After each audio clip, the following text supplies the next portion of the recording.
Kalau misalnya kalau hari Senin kemarin kan kita fiksi semua ya, ini ya apa namanya buku-bukunya dengan latar Jepang gitu. Nah sekarang nih kita akan jalan-jalan nih ke buku-buku yang ada campuran, ada fiksi, ada juga yang non fiksi gitu. Nah ini silakan teman-teman belajar dari teman-teman nanti yang akan berbagi pengalaman membacanya kepada kita semuanya. Ada Alchemist, ada yang pernah baca Alchemist nggak? Oh banyak yang udah baca ya Alchemist ya. Terus yang pernah baca Animal Farm dari George Orwell? Oke, baru Syafiq yang baca. Oke. Kemudian ini saya yakin nih belum ada yang pernah baca buku ini. Saya juga belum baca. Ini Dimensi Etis Ajaran Gandhi. Ada yang tahu nggak Mahatma Gandhi? Pernah dengar namanya ya Mahatma Gandhi. Oke. Nah jadi nanti nih para pembedah buku, teman-teman kita akan membedah 3 buku ini. Jadi siapkan pulpen kalian, siapkan buku kalian, siapkan hati yang baik gitu ya, siap gitu ya untuk menerima apa-apa yang akan di-sharingkan. Kritisi, tanyakan, ada yang mengganjal atau yang kalian tahu, tanyakan. Tapi sepertinya diskusi ini tidak akan lengkap tanpa dimoderatori oleh ketua OSIS baru. Oke, saya persilakan kepada Fadli Muhammad Rashad.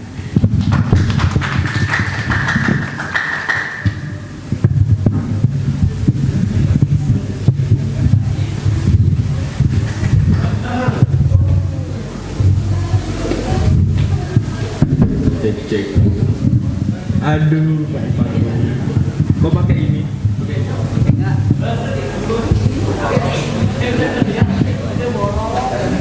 Aduh.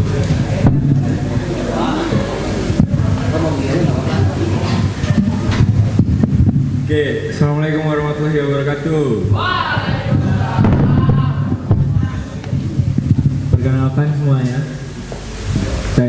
Perkenalkan semuanya, saya Fadli Muhammad Rashad yang akan memandu jalannya acara kali ini.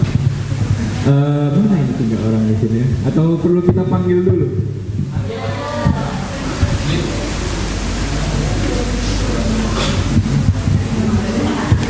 Oke, yang pertama adalah pembedah buku yang pertama ada Hiban Bunyanun Halim, silakan maju ke depan.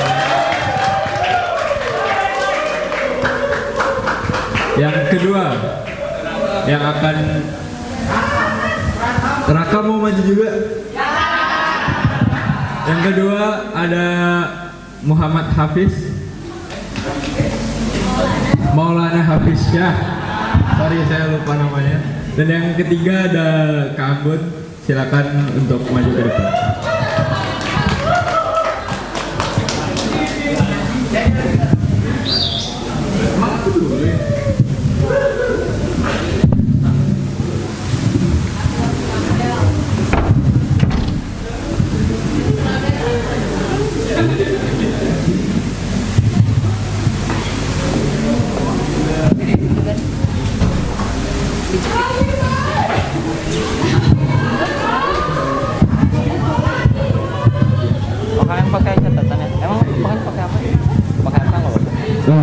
Ini pakai kayak gini guys, kita guys. Oke, pertama-tama terima kasih semuanya sudah menghadiri sesi gelar bicara yang kedua dialog literasi Alka yang ke-29. Aduh, saya agak gak enak badan guys, sorry. Yang pertama kita akan mendengar dari Muhammad Hiban Bunyanun Halim yang akan membedah buku The Alchemist karya Paulo Coelho. Ini adalah kisah seorang anak muda yang berkelana mencari harta karun. Namun dia menemukan makna yang lebih besar daripada itu. Dan yang kedua, kita akan mendengar dari Kak Anggun yang akan mengulas Animal Farm karya George Orwell. Buku ini menggunakan karakter hewan untuk menunjukkan bagaimana kekuasaan bisa mempengaruhi sebuah masyarakat. Dan yang terakhir kita akan mendengarkan paparan dari Maulana Hafiz Shah yang akan membahas dimensi etis ajaran Gandhi oleh Erwahana Wegik. Di sini kita akan belajar banyak tentang filosofi non kekerasan dan prinsip moral yang dipegang erat oleh Mahatma Gandhi. Untuk mempersingkat waktu, silakan langsung kita alihkan ke Muhammad Hiban. Silakan, waktu dan tempat dipersilakan. Ya,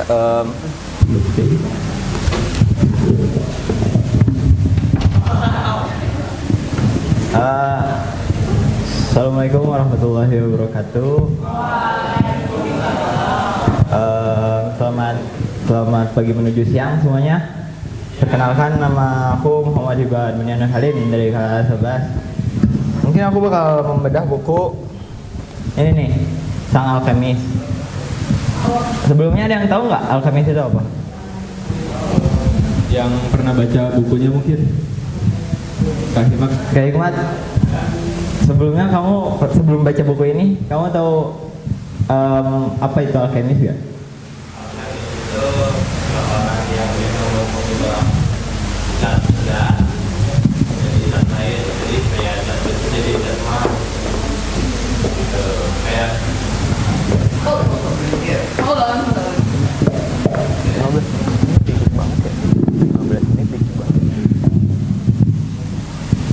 Jadi alkemis itu sebelum yang aku pernah baca itu kayak semacam penyihir atau kimiawan gitu yang bisa mengubah zat-zat besi atau zat-zat yang biasa-biasa saja menjadi zat-zat emas. Itu tuh orangnya tuh sangat sulit dicari. Ya, benar sekali. Makasih Kak Hikmat. Sama-sama. Pada dasarnya alkemis itu sebuah kimiawan, bisa disebut kayak gitu, kayak yang merubah, benar kata Kak Hikmat tadi, merubah besi jadi emas, dan itu merupakan sesuatu yang luar nalar kan ya. Jadi cerita buku ini, identifikasi dulu. Identifikasi buku ini, judul buku Sang Alkemis, penulisnya Paulo Coelho, tahun terbit 1988. Bahasa asli Portugis, udah diterjemahin ke 80 bahasa. Penerjemah ke bahasa Indonesianya Tanti Lesmana. Jumlah halaman 190-an. Jadi awal mulai cerita ini dimulai di negeri Andalusia, dan pemeran utamanya namanya si Santiago. Dia lahir, pokoknya nggak diceritain lahir dari mana, tiba-tiba dia ada duduk di sebuah pohon. Dia seorang pengembala, jadi punya banyak domba, kambing. Dia mempunyai sekitar 60, 80, ya sampai segitu. Padahal dia seorang remaja saja pada awalnya. Terus dia mulai menemukan, dia tertarik karena dia seorang pembala, dia tertarik untuk berjalan-jalan ke luar-luaran, kayak dari negeri ini ke negeri sana, dari negeri sini ke negeri sana lagi. Terus dia juga suka berbincang-bincang dengan orang. Dan cerita awalnya, panggilan petualangannya berasal dari dia yang mimpi berulang kali. Tapi si penulis ini pintar banget, kayak mimpinya belum disebutin di awal cerita, tapi bakal jadi plot twist nanti di pertengahan cerita. Jadi dia udah mimpi 2 kali, mimpinya yang sama terus. Terus dia konsul lah ke perempuan tua ahli sihir. Pokoknya bisa ngeramal mimpi. Dia konsul, ternyata dia mimpinya kayak gini. Dia ada di sebuah alun-alun. Jangan dibayangin alun-alun kayak yang sekarang. Alun-alun yang dulu kayak padang rumput hijau. Terus dia duduk di sebuah pohon, lalu lalu dia melihat anak-anak yang sedang bermain dengan domba-dombanya. Kemudian anak-anak itu berbicara kepadanya bahwa anak-anak itu berpesan, ada harta karun untukmu di piramida Mesir, istilahnya gitu. Terus itu udah 2 kali tuh. Yang mimpi yang pertama kayak dia kayak ya udah sih cuma mimpi doang, mungkin kayak apa, mimpi lewat doang. Tapi kok 2 kali, jadi dia rada khawatir itu nyata. Terus pas konsul si perempuan itu berbicara, itu mimpi yang sulit, kata si perempuan itu. Lalu perempuan itu membalasnya dengan kayak, ya udah kamu sekarang pergi aja ke sana, terus temukan ada hal apa yang baru atau apa yang bisa menjadi pelajaran bagimu. Nah, terus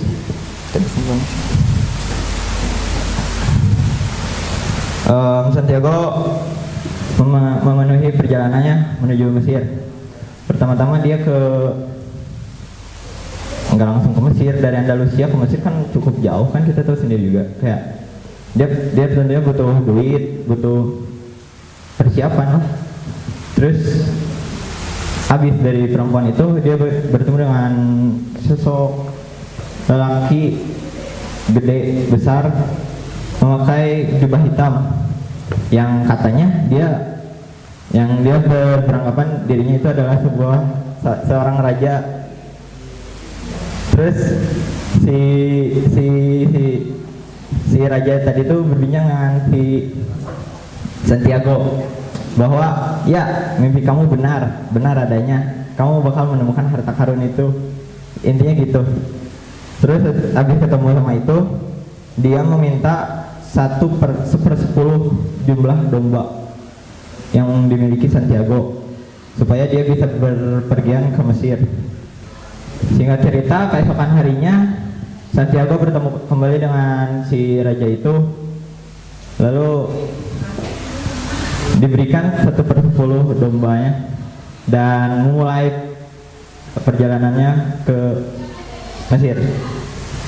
Di perjalanan itu dia bertemu banyak tokoh-tokoh pendukung kayak mentor gitu yang ada di Hero's Journey Joseph Campbell. Ya, kalian juga udah belajar pasti. Dan buku ini dan ternyata banyak plot twist banget tau, pokoknya kayak harta karunnya bukan berupa emas atau apa, harta karunnya merupakan kayak di Al-Kautsar ini sendiri. Di buku ini disebutnya legenda pribadi, minat dan bakat lah istilahnya mah. Kayak minat kamu apa, ya udah jalanin dan semesta akan membantumu, yang dikatakan di buku itu. Terus intinya dia bakal menemukannya harta karun itu, tetapi bukan di Mesir, melainkan di tempat awal ia dilahirkan, di pohon besar. Ya, kurang lebih seperti itu ceritanya. Terus fakta menarik buku ini, si Paulo Coelho hanya menyelesaikannya dengan 2 minggu saja.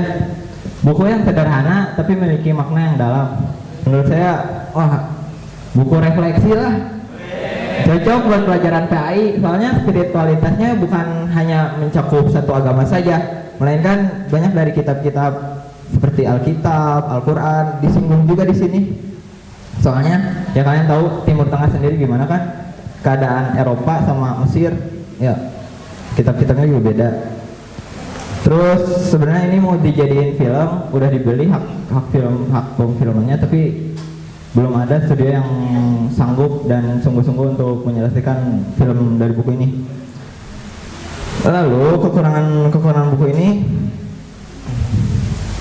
mungkin plot yang terlalu sederhana. Gitu ya, kayak gimana ya? Kayak halaman ini kalian baca tentang ini, terus di halaman selanjutnya kalian bakal nemuin plot twist, kayak banyak banget plot twistnya tapi sederhana banget, singkat padat jelas.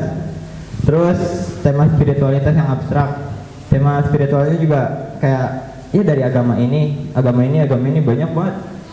Terus ada banyak pendapat. Kelebihannya paling si Paulo Coelho menggunakan bahasa yang cukup sederhana dan insya Allah dimengerti sama anak-anak SMA. Lalu cerita-cerita yang penuh makna juga, banyak kutipan-kutipan kayak dari buku ini dari buku ini aku tahu bahwa hal-hal yang mungkin kelihatannya susah emang gitu, emang susah. Enggak kayak kamu nemuin buku susah nih, susah. Astagfirullah, susah banget buat diartiin, susah banget buat dibaca kan sama kamu. Terus dari buku ini aku tahu kenapa itu bisa susah. Analoginya emas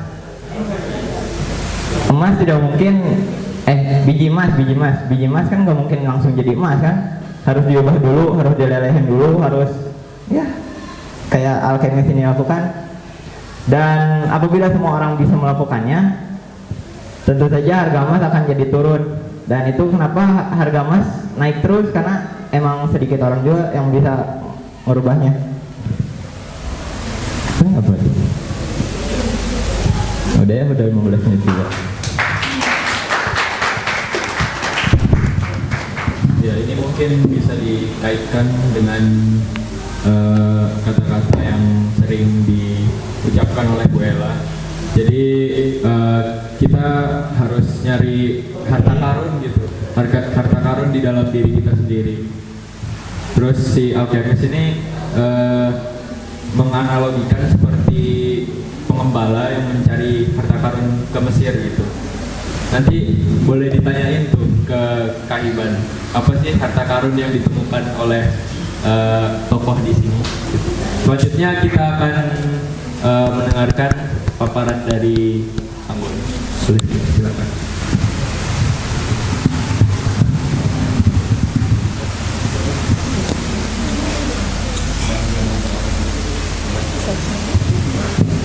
Oke, bismillahirrahmanirrahim. Assalamualaikum warahmatullahi wabarakatuh. Aku mau denger dulu dong suaranya. Halo semua. Kurang semangat. Halo semuanya. Kok berkurang ya? Apa? Jadi pada hari ini aku bakal membedah buku yang lumayan absurd dan mungkin jarang banget orang yang baca ya, karena ini lumayan suatu buku yang jarang banget dibuat oleh orang dengan cara menyampaikannya beda gitu dengan buku-buku lain. Jadi judul dari buku ini adalah Animal Farm, atau bisa diterjemahkan jadi Peternakan Para Binatang, yang ditulis oleh George Orwell. Nah, tapi si George Orwell ini merupakan nama pena dari Eric Arthur Blair, jadi itu bukan nama aslinya dia, yang dimana Pak Eric Arthur Blair ini merupakan seorang novelis, jurnalis, tapi bukan jurnalis biasa, karena itu merupakan jurnalis propaganda dari BBC News. Dia merupakan kritikus politik, penulis esai, dan yang paling menariknya lagi, dia tuh di masa lampaunya pernah menjadi polisi dan jadi aktivis partai. Jadi dia pernah perang buat partainya gitu, dan partainya itu adalah Partai Komunis. Jadi ini menarik banget gitu ya. Untuk langsung aja kita ke ringkasannya. Jadi buku ini bercerita tentang sebuah peternakan yang dikuasai oleh hewan, sesuai dengan judulnya gitu ya. Jadi kenapa tiba-tiba peternakan ini bisa dikuasai oleh hewan gitu? Padahal kan peternakan itu tempat di mana hewan itu diternak gitu. Kenapa tiba-tiba bisa jadi dikuasai oleh hewan? Nah, karena para hewan di peternakan ini menggulingkan pemiliknya, yaitu Pak Jones, karena sebuah pemikiran dari seorang babi tua, yaitu Pak Jones, yang terus-terusan bermimpi, mirip kayak Hiban tadi, di mana si babi tua ini terus-terusan bermimpi. Dia memimpikan sebuah peternakan yang mengangkat hak-hak para hewan supaya tidak ditindas oleh para manusia gitu, karena mereka menganggap bahwa manusia itu sombong, manusia itu tirani, manusia itu selalu menginjak-injak hak hewan gitu. Makanya karena si babi tua ini Pak Jones si tua mayor ini berpidato di depan para hewan-hewan yang muda, akhirnya mendorong sebuah pemberontakan, sebuah revolusi, sehingga si pemilik peternakan ini, itu Pak Jones, bisa tergulingkan dari peternakan ini. Akhirnya setelah Pak Jones ini keluar dari peternakan, digulingkan oleh para hewan-hewan, akhirnya para hewan-hewan ini memutuskan untuk membuat suatu kepemimpinan yang terdiri dari hewan-hewannya gitu. Jadi untuk kepemimpinannya itu terdiri dari babi-babi yang cerdas, karena si babi tua yang putih tadi, si Tuan Mayor ini ya, merupakan seorang babi yang sangat dihormati gitu, sesepuh lah. Jadi karena akhirnya si Tuan Mayor ini mati, jadi pemerintahan itu dipimpin oleh para babi-babi yang masih muda gitu. Sementara hewan-hewan yang lain itu dianggap nggak sepintar para babi gitu, jadi mereka jadi bawahannya lah istilahnya. Nah, tapi ketika suatu masa di mana semua binatang itu merasa merdeka, akhirnya si babi-babi ini merasa kayak, kita nih udah merdeka, kita perlu dong mempunyai pendidikan untuk semua hewan. Nah, akhirnya si babi-babi ini membuat suatu sekolah untuk para hewan supaya hewan-hewan lain tuh bisa ikut pintar, bisa ikut mempunyai pikiran sendiri gitu. Namun sayangnya para hewan-hewan ini karena mereka sudah merdeka, mereka merasa sudah aman, mereka kayak, ya udahlah gue malas-malasan aja, gue kerjaannya makan, sekarang gue tinggal makan, gue tinggal tidur, gak ada lagi yang ngatur-ngatur tuh Pak John, si pemilik peternakan sebelumnya gitu. Nah, akhirnya inilah yang membuat babi-babi ini kayak, ini kok kayaknya yang kerja di peternakan ini cuma kita doang ya, kok ternyata hewan-hewan yang lain tuh nggak mau belajar, apa kita manfaatkan aja ya. Nah, dari situ terjadilah sebuah penyalahgunaan kekuasaan.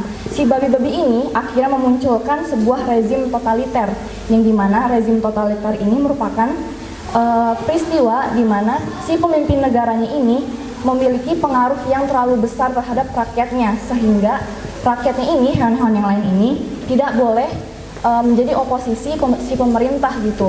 Dan kenapa mereka akhirnya bisa jadi kayak gitu, terus si hewan-hewan ini juga nurut aja gitu sama pemerintah babinya? Nah, karena adanya sebuah propaganda yang membuat pemikiran si hewan-hewan yang kurang cerdasnya ini termanipulatif gitu. Jadi singkat cerita, pada akhirnya pemerintahan para babi-babi ini menjadi lebih diktator daripada manusia, lebih kotor, lebih manipulatif, dan lebih menindas hewan-hewan daripada perilaku manusia sebelumnya yang menjadi pemimpin peternakan. Nah, kenapa sih kalau misalnya kalian bertanya-tanya kenapa tokoh-tokohnya itu para hewan gitu? Karena ini merupakan sebenarnya merupakan novel satir dari sebuah alegori politik pemerintahan Uni Soviet di zaman Joseph Stalin gitu. Kan nggak mungkin ya kalau misalnya kita ingin mengkritik suatu pemerintahan tapi dengan namanya langsung. Oleh karena itu si George Orwell ini membuat simbolisasi hewan untuk menggambarkan tokoh-tokoh tersebut gitu. Jadi para babi itu digambarkan sebagai Joseph Stalin, dan si Old Mayor ini digambarkan sebagai alegorinya Karl Marx, di mana Karl Marx itu kan menjelaskan bahwa di antara manusia ini tidak boleh ada kelas gitu. Oleh karena itu di kelas yang bawah tuh harus membuat revolusi ke kelas yang atas supaya tidak ada lagi kelas di antara manusia gitu. Namun sedihnya si Joseph Stalin ini pandangannya sedikit berbeda gitu dengan pandangan Karl Marx gitu, sehingga malah membuat negaranya menjadi dipimpin oleh di bawah seorang diktator gitu. Untuk hal unik dan menarik, saya akan membahas 7 hukum Animal Farm, yang dimana ini mostly isi dari bukunya gitu. Untuk hukum yang pertama, para babi membuat kesepakatan dengan hewan-hewan lain bahwa apapun yang berjalan dengan kaki dua adalah musuh. Namun seiring berjalannya waktu, hukum ini diedit oleh para babi menjadi 4 kaki baik, 2 kaki lebih baik. Mengapa? Karena seiring berjalannya waktu, para babi ini sifatnya mulai mengikuti manusia. Mereka berjalan dengan 2 kaki juga pada akhirnya. Untuk hukum yang kedua berbunyi, apapun yang berjalan dengan 4 kaki atau sayap adalah teman. Tapi ya akhirnya hukum ini nggak dijalankan lagi, karena pada akhirnya si babi ini berbisnis gitu dengan manusia. Jadi mereka berteman juga dengan manusia. Untuk hukum yang ketiga, tidak ada hewan yang boleh memakai pakaian. Tapi lagi-lagi pada akhirnya si babi ini mengikuti perilaku manusia. Mereka mulai memakai jas, memakai topi. Untuk hukum yang keempat, tidak ada hewan yang boleh tidur di ranjang. Diedit menjadi tidak ada hewan yang boleh tidur di ranjang dengan spray. Kenapa bisa kayak gitu? Karena si Pak Jones ini di peternakannya kan punya rumah ya. Nah setelah Pak Jones pergi tuh akhirnya si babi-babi ini yang tinggal di rumahnya Pak Jones, akhirnya mereka kayak apa nih? Oh kasur, oh ya lembut banget nih gue di sini, ini lebih nikmat gitu daripada ranjang di peternakan. Cuman biar hewan-hewan lainnya nggak marah, kayak enggak, kita tidur di ranjangnya ini tanpa spray kok, tanpa buatan manusia. Jadi sebenarnya si ranjang ini sama aja kayak jerami-jerami yang ada di peternakan gitu. Untuk hukum yang kelima, berbunyi tidak ada hewan yang boleh meminum alkohol, tapi lagi-lagi babi-babi akhirnya meminum alkohol juga gitu. Dan hukum yang keenam, tidak ada hewan yang boleh membunuh hewan lain, tapi akhirnya hukum ini diubah menjadi tidak ada hewan yang boleh membunuh hewan lain tanpa alasan. Karena pada akhirnya setiap hewan yang tidak setuju atau menjadi oposisi dari pemerintahan para babi itu langsung dibunuh di tempat, dibombardir. Dan untuk hukum yang terakhir adalah hukum yang menjadi awal revolusi mereka, bahkan yang menjadi gagasan utama dari babi tua putih tadi. Semua hewan adalah setara. Pada akhirnya hukum ini juga diubah menjadi lebih mengerikan, yaitu jadi berbunyi semua hewan adalah setara. Tapi beberapa hewan lebih setara daripada yang lain, karena babi-babi itu pada akhirnya merasa mereka lebih elit daripada hewan-hewan yang lain gitu. Jadi kita bisa memikirkan gitu ya, kenapa kalian ini membuat sebuah hukum di peternakan yang akhirnya kalian ubah dan kalian langgar sendiri gitu sebenarnya. Jadi itu merupakan gambaran dari pemerintahan Joseph Stalin ini di Uni Soviet. Dan untuk hal menarik yang kedua, mungkin ini juga bisa masuk ke kekurangan buku. Jadi yang pertama itu saya merasa chapter awal-awal tuh boring. Kalau misalnya ada orang yang gak terbiasa dengan membaca buku alegori yang misalnya memakai simbol hewan, ini kayak bakal gak jelas banget, kayak apaan sih nih para babi tiba-tiba mau berontak gitu di peternakan. Padahal kan kalian juga harusnya dapat untung juga gak sih di peternakan gitu kan. Tapi ternyata ada suatu plot twist di akhir yang benar-benar bisa menyentuh hati aku gitu. Jadi si George Orwell ini menggambarkan bahwa pada akhirnya hewan-hewan yang ditindas itu semakin tua, semakin buram penglihatannya. Mereka itu tidak bisa lagi paham kenapa mereka merasa sengsara gitu. Padahal label mereka itu telah menjadi hewan yang merdeka gitu. Itu digambarkan betapa para hewan sudah tua, mereka sudah mengalami beberapa kedinginan, kelaparan, kepanasan. Tapi mereka tidak paham apa yang salah dengan peternakan mereka. Padahal manusia yang awalnya mereka ingin usir itu sudah pergi, tapi mereka malah merasa lebih menderita gitu sih. Dan untuk refleksi, ini agak to the point, nggak apa ya. Untuk refleksinya, supaya tidak dibodohi oleh si pintar, kita juga harus pintar, tapi dengan catatan kita harus pintar untuk menjalankan kebenaran. Karena setiap orang tuh seperti yang dikatakan Pak Al gitu ya, bisa pintar, tapi kepintarannya itu kepintaran yang mana? Apakah kepintarannya itu benar-benar kepintaran yang sesungguhnya kepintaran ilmu yang didapat dari Tuhan gitu. Jadi supaya kita tidak terlena dengan orang-orang kebanyakan di luar sana, kita tuh harus belajar yang tekun untuk mencari sebuah kebenaran yang sesungguhnya kebenaran datang dari Allah gitu, dari Tuhan. Dan untuk yang terakhir, saya juga ingin mengkritik tentang politik balas budi atau sebuah sikap berhutang budi yang menjadikan alasan si hewan-hewan ini berperilaku bodoh. Jadi selain kenapa mereka patuh-patuh aja gitu kepada si babi, mungkin ini juga menjadi pertanyaan, kenapa sih hewan-hewan lain udah tahu ada yang salah tapi tetap aja nurut sama si babi? Karena hewan-hewan lain ini merasa berhutang budi kepada para babi yang menjadi pengawal revolusi hadirnya peternakan hewan ini gitu. Mungkin jika kita lihat di Indonesia sendiri ataupun di negara-negara lain, banyak itu yang menerapkan politik balas budi hanya karena mereka merasa, oh ya saya itu berhutang loh kepada orang ini, ya udah saya kasih deh jabatan, saya kasih deh proyek. Atau mungkin kalian juga pernah dengar kayak, kalau misalnya orang Jawa tuh nggak enakan, coba kalian sekolahin anaknya, kasih haji keluarganya.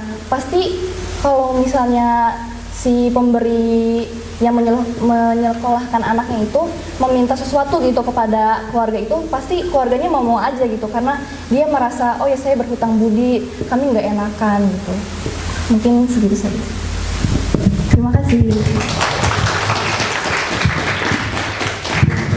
Kak Ambon. Jadi teman-teman yang di sini belum tahu alegori itu kayak apa ya, kiasan gitu ya, Bentuk simbol ya majas, kayak kan di sini bukunya itu mau mengkritisi kepemimpinan Uni Soviet di siapa?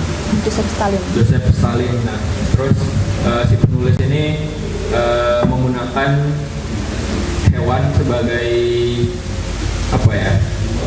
Simbol untuk mengkritisi bagaimana pemerintahan pada saat itu gitu.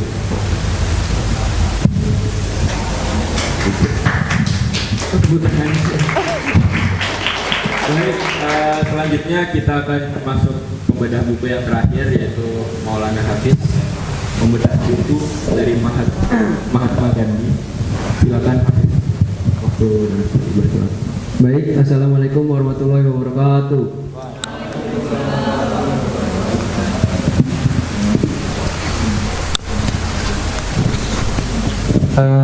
Sebelum saya membahas buku ini, saya mau nanya dulu, apa ada yang tahu Mahatma Gandhi itu siapa? Atau pernah ngebaca buku Dimensi Etis Ajaran Gandhi? Kayak belum ya. Aduh, kacau. Baik, saya jadi buku ini berjudul Dimensi Etis Ajaran Gandhi. Terus juga ditulis oleh Wahana Wegik, di mana penerbitnya itu adalah Canisius. Terus juga jumlah halaman buku ini 72. Jadi sangat sedikit halamannya, tapi maknanya bakalan banyak gitu ya. Manfaatnya bakalan banyak gitu. Nah, terus juga saya pengen ngebahas biografi hidupnya Gandhi. Di mana Gandhi ini lahir pada 2 Oktober 1859 di Porbandar, India. Di mana dia itu adalah seseorang yang sangat awal pas kayak sekolah menengah, dia tuh sama MTK tuh kayak kurang jago gitu ya. Sama perhitungan kurang jago. Tetapi karena dia sangat rajin dan juga tekun, dia menjadi kayak bisa dikit demi sedikit. Nah, terus juga Gandhi ini pernah kuliah di Inggris gitu ya, dimana dia tuh mengambil pendidikan hukum di London.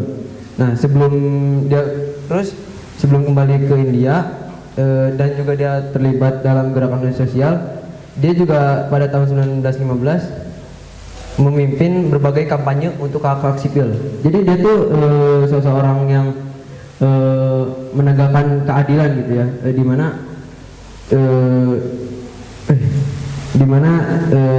kayak melawan pemerintahan yang dimana korupsi, terus juga orang-orang yang tidak mempunyai keadilan yang sangat merata gitu ya.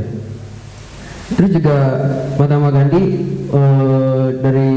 dimulai dari perjalanan dia yang melawan pemerintahan, terus juga dia pernah lagi itu diusir gitu ya. Jadi dia pas mau kemana gitu ya, mau mencari kerjaan gitu ya. Terus dia mendapat kerjaan, dia tuh naik kereta, dimana dia tuh naik kereta kelas 1 gitu ya, kelas yang paling lumayan mewah lah, dimana yang isinya tuh orang-orang Inggris gitu.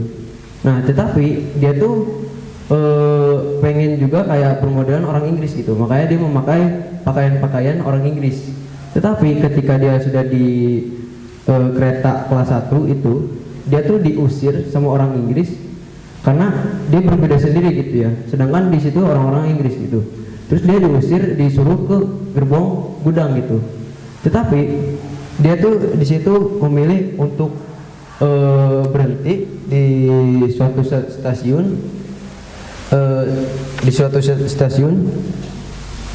yang bernama stasiunnya apa ya?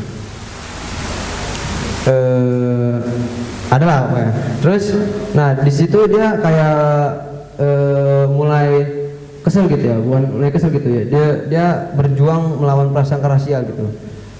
Terus karena Inggris juga menjajah India gitu ya, jadi dia kayak pengen berjuang, tapi ini berjuangnya beda gitu. Berjuangnya tuh bukan lewat fisik, bukan revolusi fisik, tetapi perjuangannya ini melewati kekuatan menggunakan dengan kekuatan jiwa gitu. Terus juga dimana kekuatan jiwa yang nanti disebut Satyaraga. Nah, terus juga Mahatma Gandhi ini dia mempunyai garis pemikiran yang sangat besar gitu ya. Terus juga dia sangat spiritual gitu ya, sangat sama Tuhan tuh sangat erat lah gitu ya. Karena ayahnya sama ibunya itu apalagi ibunya ya sangat kayak dekat gitu ya, sangat tekun lah untuk mengerjakan kayak sholat lima waktu gitu. Nah, jadi Gandhi itu pernah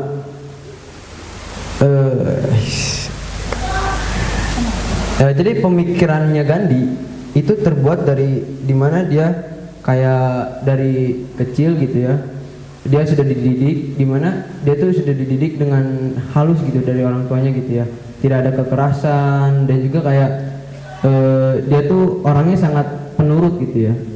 Jadi ketika ada guru yang dia disuruh sama guru untuk melakukan apapun, dia bakal mengikutinya gitu.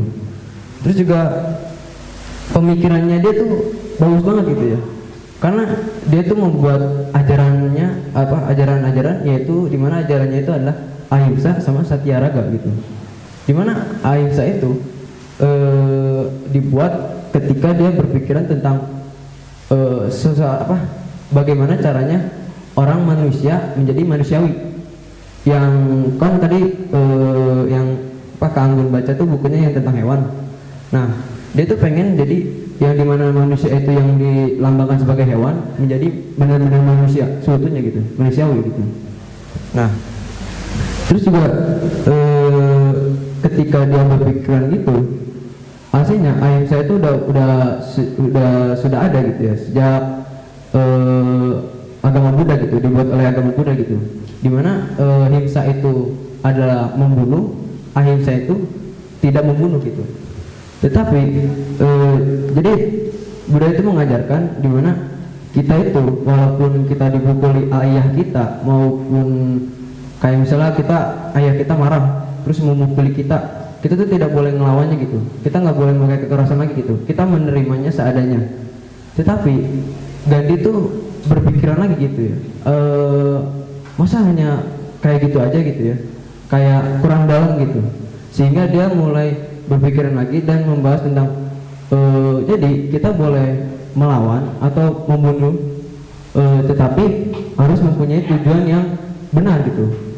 Kalau misalnya ada anjing yang dimana itu mengganggu masyarakat, terus juga hidupnya tuh sengsara, kita boleh membunuhnya gitu, karena ya kasihan gitu, dimana dia sendirinya menderita, terus juga mengganggu masyarakat. Nah, ahimsa ini juga mengajarkan tentang bagaimana kita mengendalikan emosi. Jadi kayak lagi itu ada satu contoh di mana Rasulullah itu ada orang buta di pojok Madinah pasar yang bukan mencaci ya, kayak nggak suka sama Rasulullah gitu. Tetapi Rasulullah dengan lembutnya, dengan sabarnya menyuapi si orang buta ini dengan hati yang tulus gitu. Dia nggak benci, dia nggak dendam gitu. Nah, ahimsa sama kayak gitu. Kita walaupun kita dijeleki, walaupun kita dibully, kita memperlakukannya bukan dengan kejahatan, bukan dengan membalasnya lagi, tapi dengan kebaikannya gitu. Nah, terus juga ahimsa ini maknanya sangat mendalam gitu ya, karena dimana sampai-sampai kayak itu manusia sebagai binatang itu himsa, tetapi sebagai roh itu bersifat ahimsa. Dimana manusia itu kalau tidak bisa mengendalikan dirinya sampai membunuh seseorang ataupun membunuh hewan, itu masih menjadi binatang gitu, lambangnya gitu. Tetapi ketika dia sudah bisa mengendalikan gitu ya, kalau di Al-Kausar itu sudah menemukan jiwanya, itu bisa disebut dengan ahimsa gitu. Ahimsa juga bukan sekedar hanya kayak membuat untuk manusia doang gitu, tapi ahimsa itu juga untuk universal, kayak banyak gitu, seperti alam, lingkungan, hewan gitu. Nah, terus juga ahimsa ini sangat dibilang tuh kayak sosok ajaran yang membuat banyak relasinya gitu, maksudnya kayak sangkut pautnya dengan Islam tuh, dengan Allah tuh banyak gitu. Terus saya ingin membahas ajaran yang kedua, yaitu Satya Raga. Nah, di mana Satya Raga itu kayak kalau tadi ahimsa itu ajarannya atau landasannya. Nah, kalau Satya Raga ini prakteknya gitu. Jadi Satya Raga itu dimana dari kata Satya yaitu jujur, kalau Graha itu mencekam gitu ya. Nah, tetapi Satya Raga itu sama kayak sekolah kita gitu, penghidup jiwa. Tetapi kalau ini dengan kekuatan jiwa gitu. Kalau tadi ahimsa itu kayak menemukan jiwanya, terus di mana kekuatan jiwanya nanti dipakai dengan Satya Raga gitu. Nah, terus juga Satya Raga itu diambil di dalam perlawanan pasif. Di mana Satya Raga itu sama kayak perlawanan pasif. Di mana perlawanan pasif itu kayak ketika ada pemerintahan yang tidak pemerintahan yang tidak baik gitu ya, jahat gitu, kayak banyak korupsinya gitu ya, sampai mau revolusi. Satya Raga ini mengajarkan perlawanan pasif ini mengajarkan bagaimana kita untuk kita melawan pemerintah tetapi tidak memakai kekerasan gitu, tetapi dengan memakai kayak misalnya mogok kerja, mogok membuka warung gitu, sampai di mana nantinya si pemerintahnya ini mundur dengan sendirinya gitu. Nah, terus juga ya di mana Satya Raga ini itu berpegang teguh kepada kebenaran gitu. Jadi orang yang tidak berpegang teguh dengan kebenaran itu tidak bisa disebutkan sebagai Satya Raga gitu. Terus juga ya Satya Raga itu dimasukkan dengan merupakan jalan hidup seseorang yang berpegang teguh kepada Allah dan mengabdikan seluruhnya hidupnya pada Allah. Jadi kalau kuncinya kita bisa menjadi Satya Raga yaitu menjadi ahimsa. Kalau diartikan ahimsa itu adalah cinta atau kasih. Nah, terus juga ya, di sini pada 14 Januari 1920 Gandhi mengatakan bahwa akar makna Satya Raga adalah berpegang teguh kepada kebenaran. Terus juga dari sebab itu merupakan kekuatan kebenaran. Saya menyebutnya pula sebagai kekuatan cinta dan kekuatan jiwa. Jadi Satya Raga itu adalah kekuatan jiwa juga gitu, kekuatan cinta juga gitu.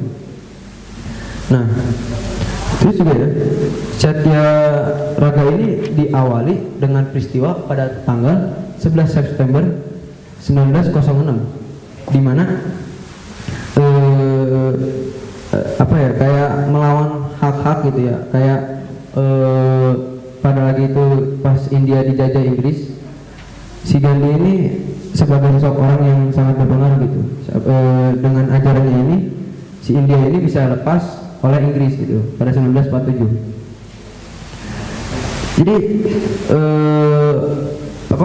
ahimsa Satya Raga itu mengajarkan kita bagaimana kita mengendalikan emosi, bagaimana kita tidak menjadi hewani, bagaimana kita menjadi manusiawi.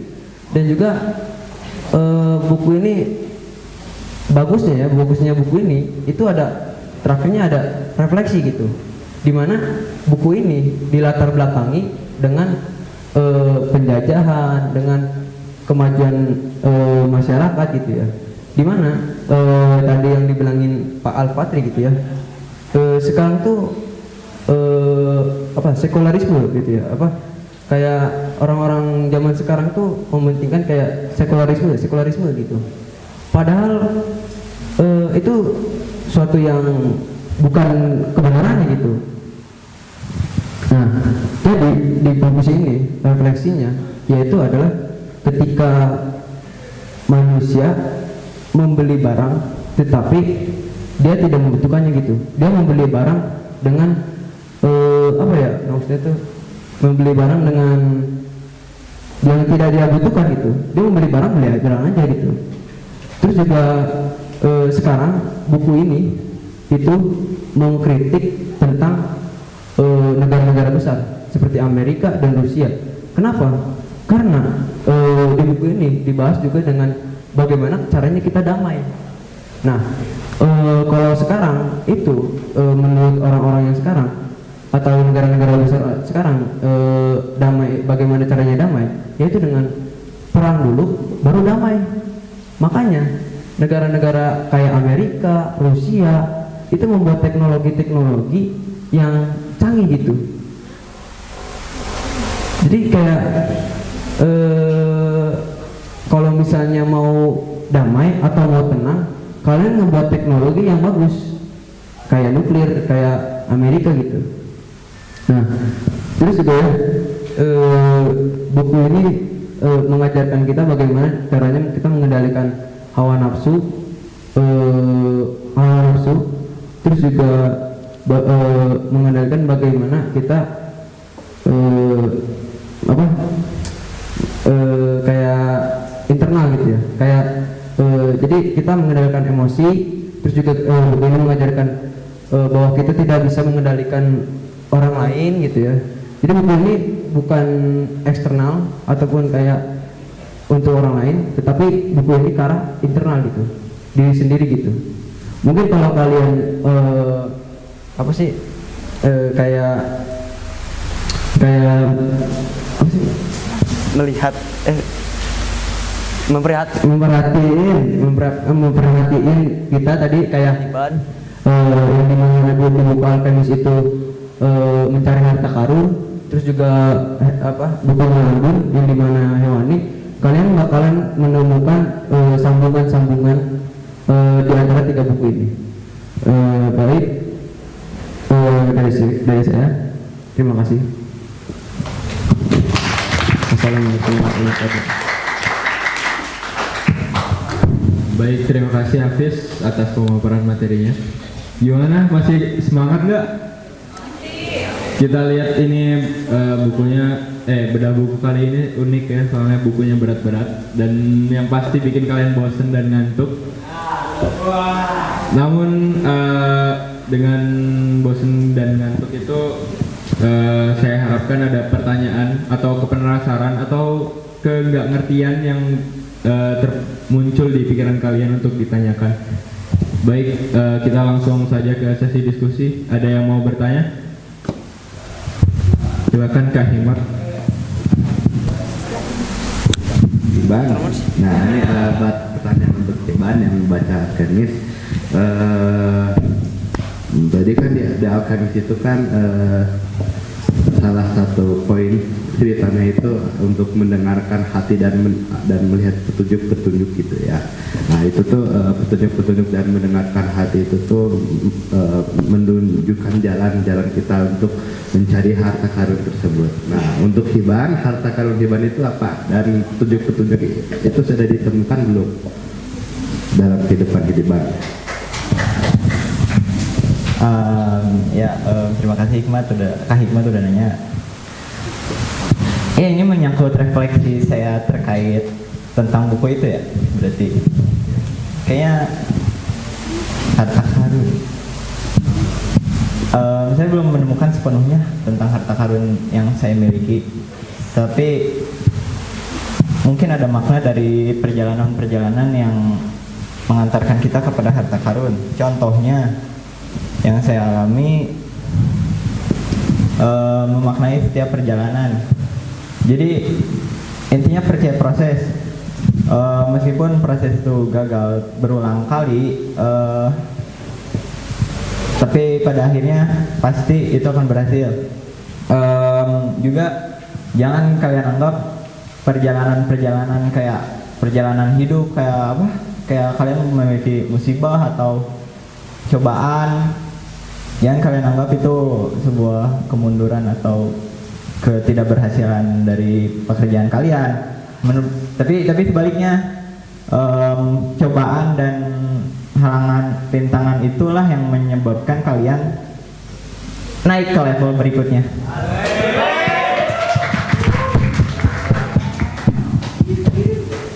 Sudah terjawab ya, Bang? Berarti kalau Hiban sudah menemukan apa pelajaran dari buku tersebut, nanti kalau Hiban sudah memiliki harta kalalunya bakal diterapkan tidak itunya? Iya, secara tidak langsung saya sudah menerapkannya. Baik. Meskipun harus perlu buku ini untuk menyadarkan saya bahwa saya udah gini. Ya. Baik, kalau gitu sudah cukup pertanyaan dari saya. Terima kasih atas jawabannya, Hiban. Ya, terima kasih kembali. Terima kasih.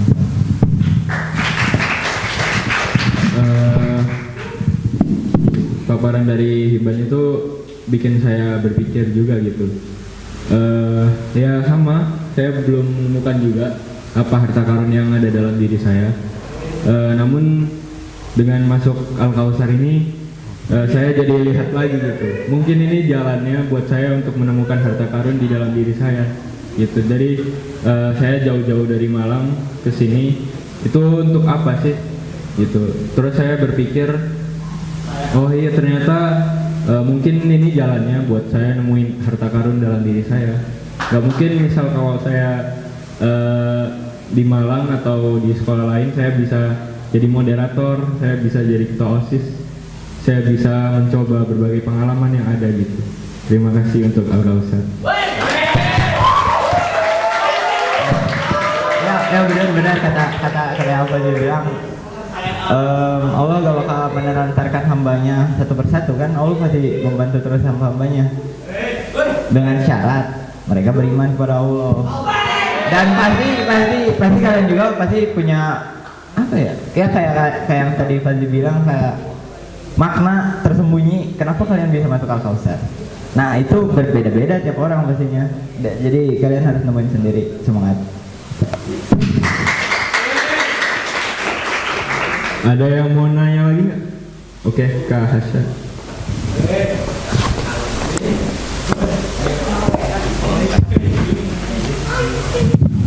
Assalamualaikum warahmatullahi wabarakatuh. Waalaikumsalam warahmatullahi wabarakatuh. Perkenalkan, saya Hasya dari kelas 12. Saya punya 2 pertanyaan. Yang pertama itu untuk Anggun gitu. Kan kalau tadi itu Anggun memberikan komentarnya sendiri ya, bagaimana cara kita untuk menghadapi agar tidak menjadi babi-babi pintar. Nah kalau dari George Orwell-nya sendiri itu bagaimana agar dirinya sendiri itu tidak termasuk jadi babi-babi pintar yang asalnya oposisi gitu, tapi menjadi apa yang dia lawan dahulu kalian. Oke, makasih pertanyaannya untuk Hasya. Kalau dari George Orwell sendiri, dia ini juga tidak menjelaskan gitu bagaimana sih caranya supaya kita tuh bisa bangkit dan menjadi oposisi yang bisa melawan pihak yang tidak sesuai dengan yang kita inginkan gitu. Karena emang di akhir bukunya ini hanya dijelaskan bahwa hewan-hewan itu akhirnya menatap sedih nasibnya sendiri gitu, melihat para babi itu yang berkumpul dengan manusia, dan lama-kelamaan mereka tuh nggak bisa membedakan mana babi mana manusia gitu karena sudah tercampur. Cuman kalau dari saya sendiri masih dengan pernyataan yang sama sih, kita jika diberikan sebuah kesempatan untuk belajar, jadikanlah itu kesempatan untuk benar-benar belajar sampai ke ujung-ujungnya gitu, supaya kita tidak terbodohi oleh orang-orang yang lebih pintar namun bukan kepintaran yang sesungguhnya gitu, kepintaran yang sebenarnya dititipkan kepada manusia dari Tuhan gitu. Terima kasih Anggun atas jawabannya. Kemudian yang kedua saya ingin bertanya kepada Hafiz. Nah, kan tadi saya mendengar di buku itu ada perkataan bahwa boleh membunuh asalkan ada alasannya gitu. Dan Hafiz juga memberikan contohnya terhadap anjing-anjing yang sakit. Nah, kata-kata tersebut juga dikatakan oleh Anggun pada buku Animal Farm, yaitu merupakan peraturan dari babi-babi pintar karena mereka juga membunuh oposisi-oposisi yang tidak setuju dengan babi-babi pintar.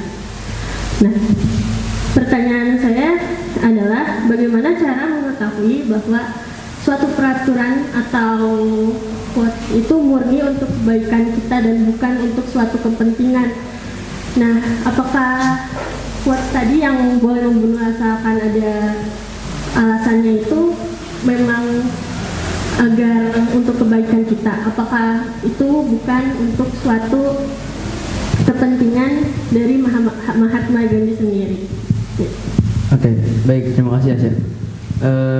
Jadi di dalam cerita itu, di mana kayak manfaatnya atau tujuannya itu menjadi tiga pihak, yang dimana itu ada di masyarakat, ada anjingnya tersebut, terus sama dua, berarti masyarakat sama anjingnya tersebut.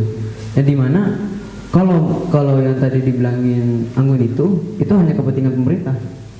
Kalau yang ini tuh kepentingan dimana anjing itu udah tersiksa banget, udah kayak kayak anjing tersiksa gimana ya, kayak di jalanan iya tidak ada yang melihara gitu, kan kasihan gitu ya, makannya gimana gitu. Terus juga dia tuh hampir mau meninggal gitu.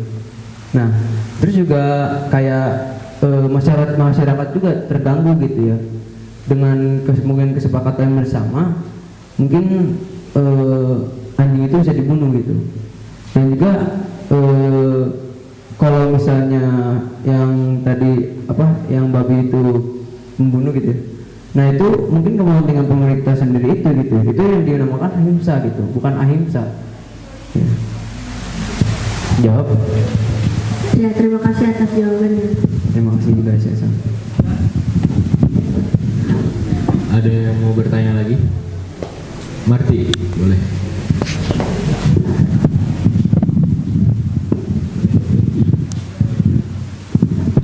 Saya ada 1-2 pertanyaan bagi masing-masing pembedah buku. Pertama untuk Kak Iban. Nah, kan di cerita itu si Santiago kan bertemu mentornya kan dalam perjalanannya ke Mesir.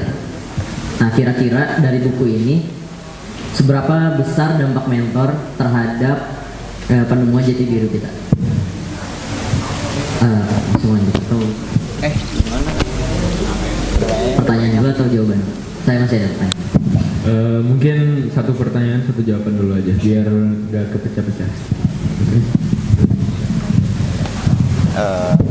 Baik, terima kasih atas pertanyaan Marti. Seberapa pengaruh mentor di buku ini terhadap si Santiago itu ya? Terhadap penemuan diri. Oh, yeah. Karena kita tidak pasti menemukan cukup satu mentor, dan ya kayak di buku ini aja dia nemuin mentor kurang lebih 5 untuk bisa menemukan jati diri itu sendiri.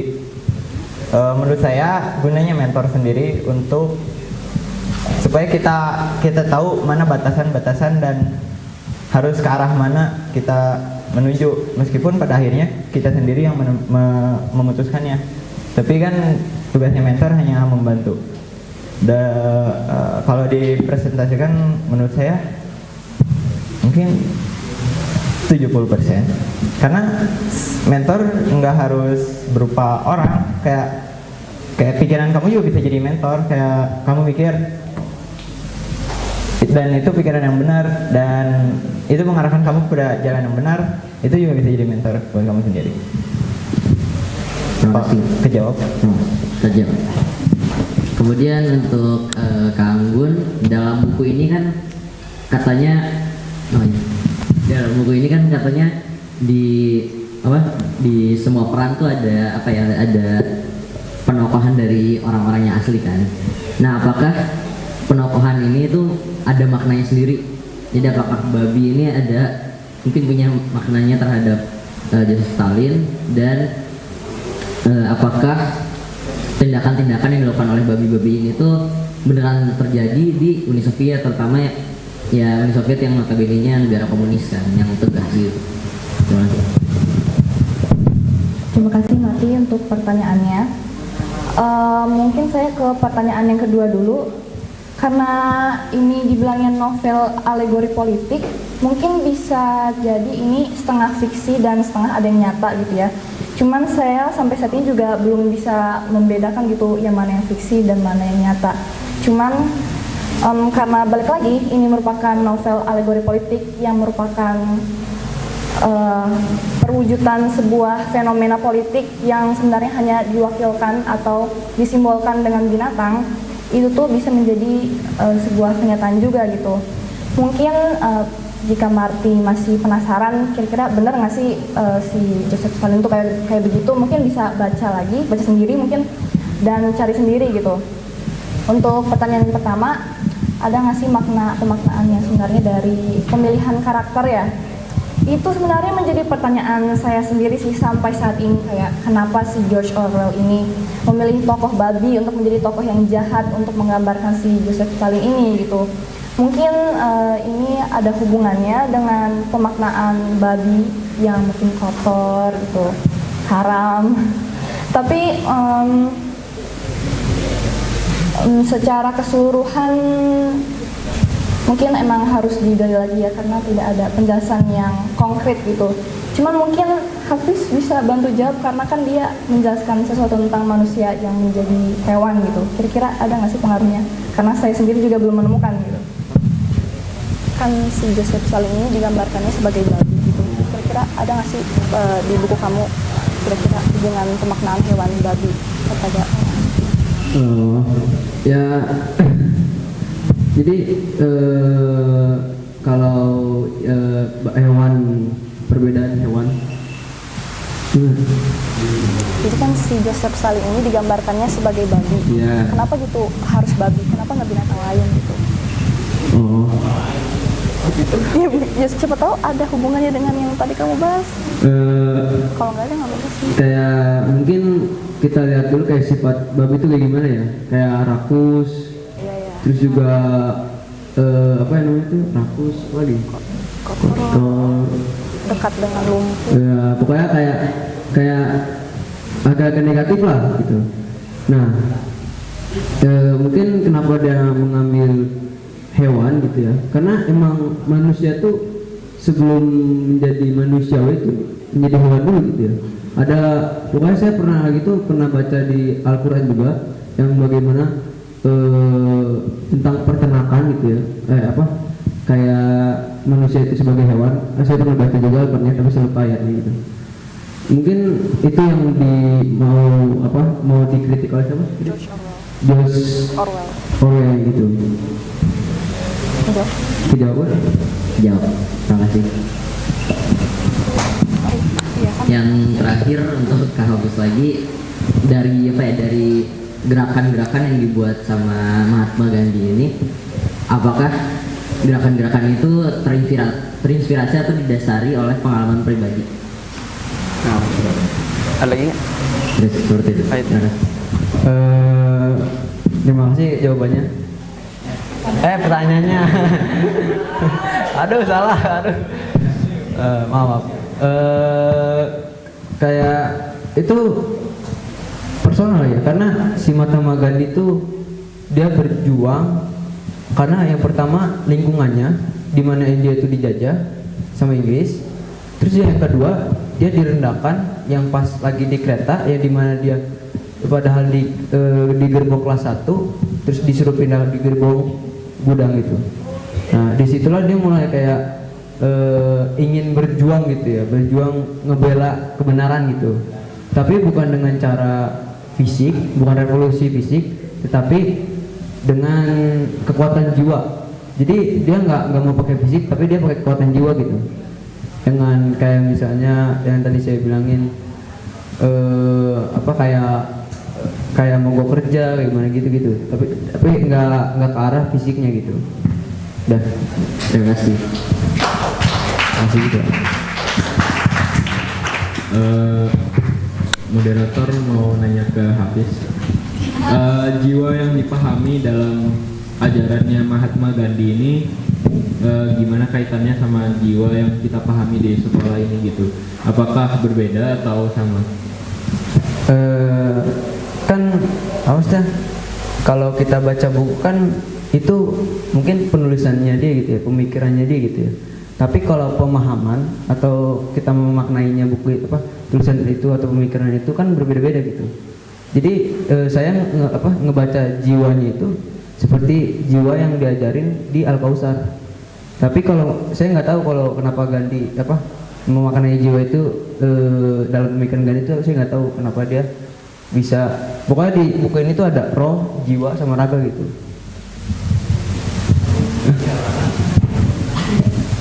Mahatma Gandhi Buddha. ya karena sebelum agama Islam muncul kan di atasnya agama Buddha duluan. Iya. Makanya ajaran Buddha sama agama Islam nggak jauh beda. Oh ya, sama si Mahatma Gandhi tuh yang tadi dibilangin ya, kalau hebat itu kan membaca itu karena banyak agamanya gitu ya, kayak agama Buddha, Kristen gitu-gitu. Dia juga Mahatma Gandhi bagusnya itu dia kayak membaca Alkitab, terus juga membaca kitab-kitab agama lain gitu. Terus juga saya juga terinspirasi gitu, karena gini ya, kita tuh walaupun kita agama yang bagus terbaik gitu ya, kita juga harus melihat agama lain untuk merefleksikan diri gitu, bukan untuk kayak agama aku yang terbaik gitu. Tapi kita melihat agama lain jangan dipandang negatifnya gitu. Makanya kenapa saya sangat benci orang-orang Islam yang menjelek-jelekan agama Kristen, karena kenapa gitu? Karena agama Kristen juga agama Buddha itu dibuat oleh Allah gitu ya. Tapi agama yang terbaik, agama yang paling bagus itu adalah Islam.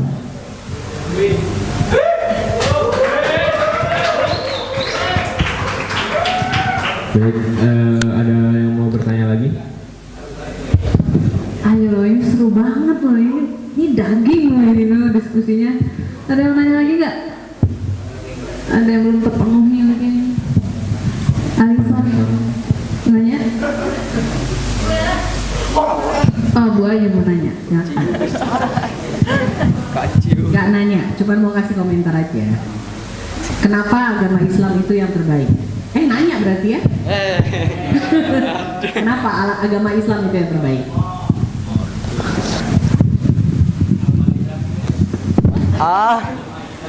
Al-Maidah, aduh aku juga nggak tahu apa. Karena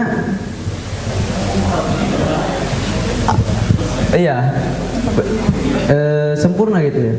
Karena menurut saya tuh agama Islam tuh unik gitu ya. Terus juga sangat detail, dan juga kenapa dia yang paling terbaik?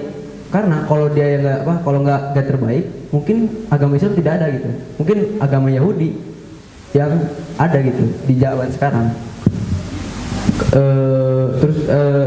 Karena mungkin Allah melihat agama Yahudi yang buruk gitu ya. Maksudnya kayak banyak kitab-kitab yang dirubah sama pendetanya.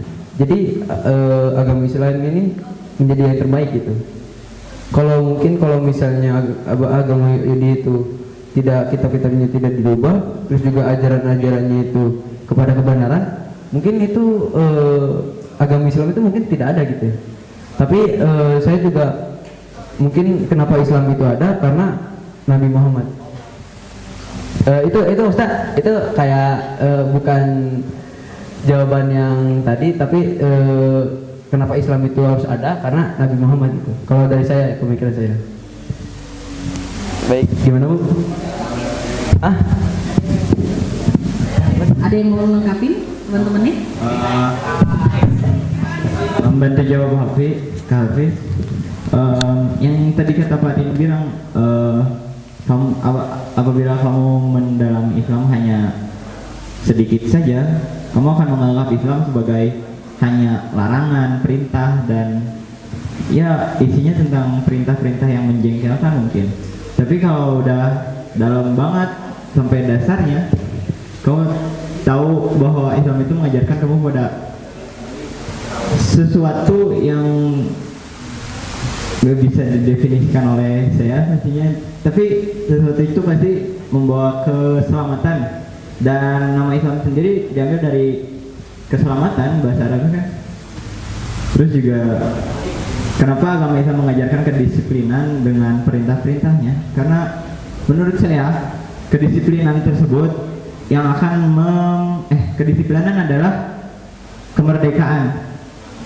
Jadi alhamdulillah kamu disiplin membaca untuk saat ini, kayak dari PAUD kamu baca, disiplin membaca, dan apabila sudah besar pasti kamu akan merdeka dari membaca.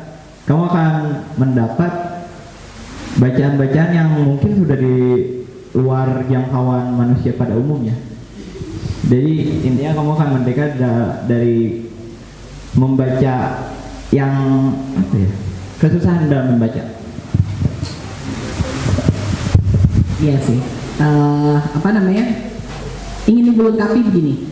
Kenapa agama Islam itu yang paling baik? Pertama, satu-satunya agama yang tadi disebutkan Pak Al-Fatri ini, satu-satunya agama yang mengawal kehidupan dengan sangat detail itu hanya Islam. Kalau kamu pernah belajar Injil atau bersahabat dekat dengan non-Muslim, karena ibu tuh sekolahnya dulu Katolik ya, jadi ibu hafal tuh doa Bunda Maria, ibu hafal, dan ritual-ritual Katolik ibu hafal. Agama itu hanya mengatur kita di Sabtu dan Minggu misalnya. Senin dan Jumat ngapain? Kalau kita sehari diatur tuh 5 kali.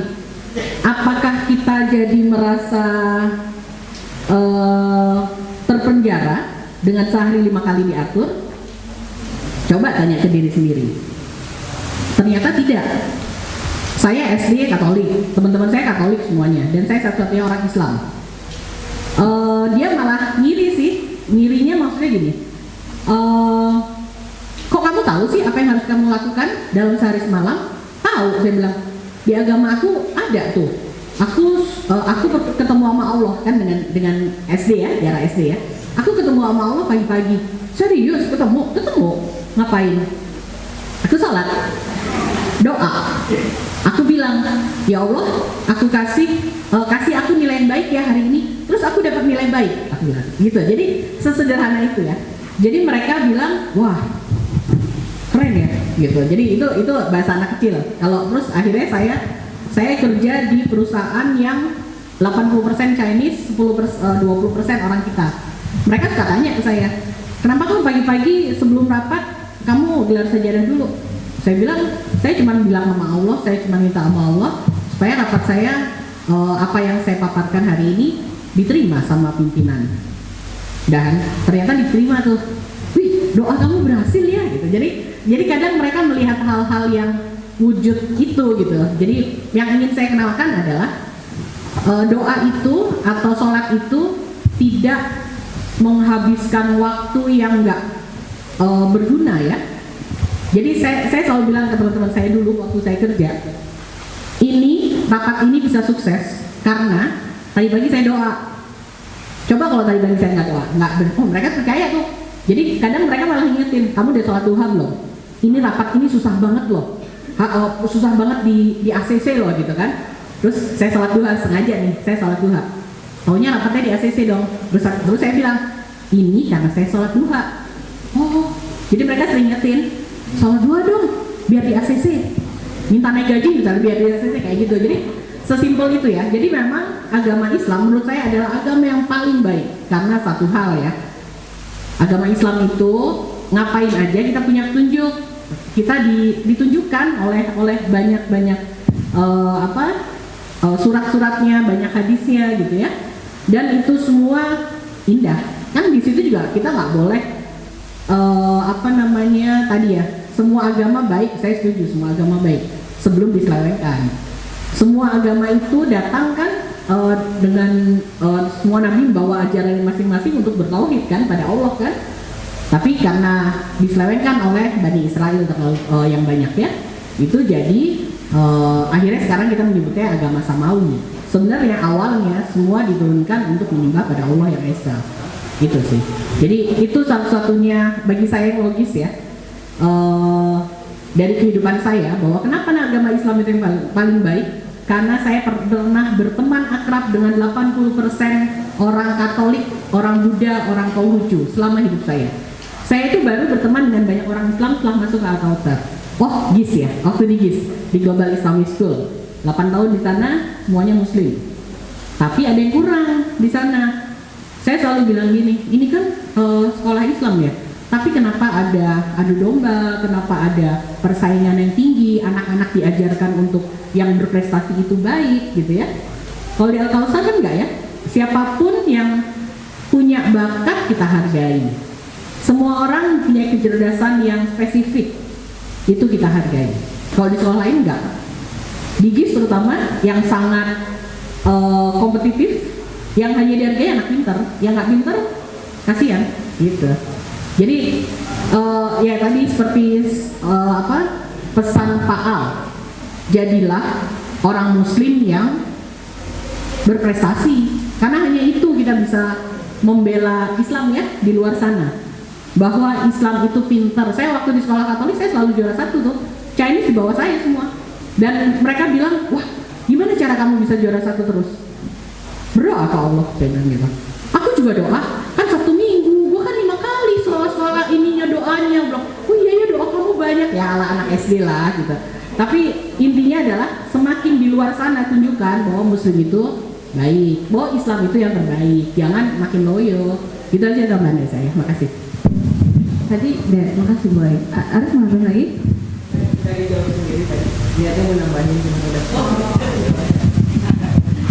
Jadi mungkin ini ya Pak Moderator, kalau misalnya tadi cerita Bu Ayu itu ya yang bergaul dengan orang-orang. Jadi misalnya sebelum kepinter gitu ya, yang dulu saya tuh berjuang 3 tahun di Eropa itu ya kan kita pakai kerudung ya, itu terserah banget kalau ini Islam gitu. Nah jadi orang-orang tuh nyorot banget nih orang Islam berkerudung ngantri nggak nih kalau belanja, nunggu nggak nih, nyebrang nggak, ngelanggar lampu merah nggak gitu. Misalnya atau kita lagi masuk supermarket, buka pintu ada orang, kita tahan nggak pintunya. Jadi kayak hal-hal yang sangat keseharian tuh benar-benar disorot banget gitu. Nah jadi waktu itu perjuangan saya pribadi bukan hanya sebagai seorang Ella, tapi ini di Eropa yang notabene yang orang-orang ngelihat Islam itu adalah teroris gitu, karena tuh bagaimana perwajahan diri kita tuh nggak boleh terlambat gitu, kerja tuh ya harus tuntas gitu, loyal, terus pokoknya segala hal yang diberikan tuh diselesaikan gitu. Dan nah hal seperti itu yang ternyata mungkin kita nggak bisa menceritakan bagaimana keindahan agama kita dengan kita paparkan ayat-ayat ya, tapi ayat-ayat itu kan juga adalah bagaimana cara kita bersikap, bagaimana cara kita berkata-kata, performa kita dalam kerja. Nah itu itu juga itu ayat yang mereka baca tentang bagaimana perwajahan Islam itu sendiri. Nah sampai di tempat waktu saya di sana itu kolega saya itu karena kan dia tahu jam-jam saya sholat itu kapan, dan saya tuh selalu bilang ke pimpinan saya bahwa sholat saya tidak akan mengganggu pekerjaan saya dan pekerjaan saya tidak akan mengganggu sholat saya. Nah jadi ketika kemudian kita punya prinsip bahwa saya nggak minum, kemudian saya saya nggak makan babi, saya sholat. Nah ternyata dengan kita konsisten itu orang-orang tuh akan sangat respect dan nggak akan pernah ngeganggu prinsip kita. Kalau misalnya ya nih gue sholat, taunya bolong, gue nggak minum, taunya kabin gitu. Nah jadi orang tuh nggak akan respect sama apa yang kita pegang. Nah sehingga one day tuh ada satu kolega yang anaknya sakit operasi gigi, terus bilangnya gini, Ella kamu mau sholat ya? Iya gitu. Boleh nggak titip doa dong, doain anak gue mau operasi gigi hari ini gitu. Jadi namanya dia Kristen gitu ya, tadi Kristen Eropa lah ya, nggak pernah ke gereja apa gitu kan. Terus kan beberapa kemudian terus dia kan, anak gue udah cepet nih, awalnya kayaknya gara-gara doa lo deh gitu. Jadi ya gitu secepik ini. Terima kasih Bu Ella atas berbagi pengalaman kepada kita. Ada yang mau nanya? Zaki boleh.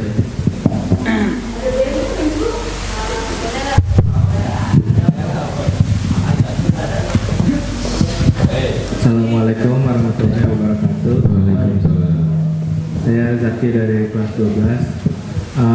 Dapat dilihat tadi dari diskusi gitu ya, buku yang dibacakan oleh narasumber itu sangat berkaitan gitu. Nah, saya ingin tahu gitu, antara buku ini kaitannya dengan Pekan Budaya dan Bahasa.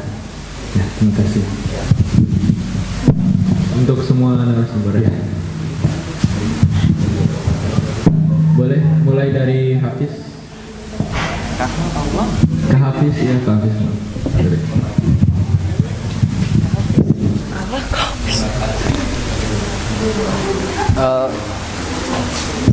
Baik, terima kasih Jaki atas pertanyaannya. Kaitannya dengan PBB, Pekan Bahasa Budaya. Jadi kalau dari saya, jadi buku Gandhi ini juga mengajarkan tentang bagaimana kita menemukan diri gitu, yaitu dimana kayak apa sih, menemukan jati diri bangsa Indonesia. Nah itu kayak sama gitu ya, karena gini ya,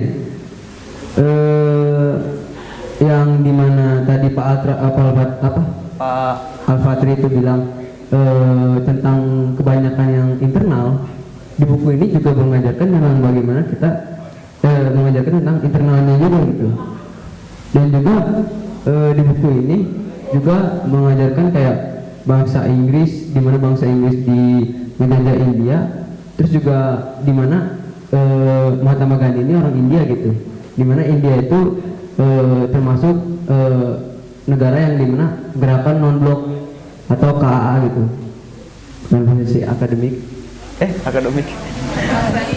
Asia Afrika. Udah ya, jawab ya Ki. Ya.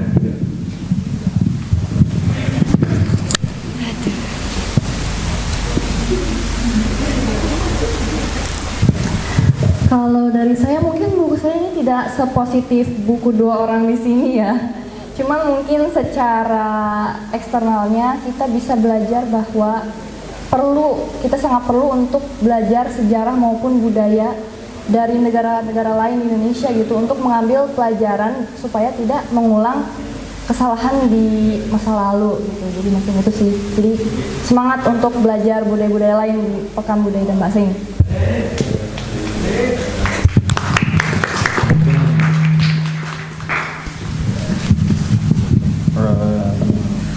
Kalau dari aku paling kayak ya, karena buku ini tentang menemukan jati diri ya.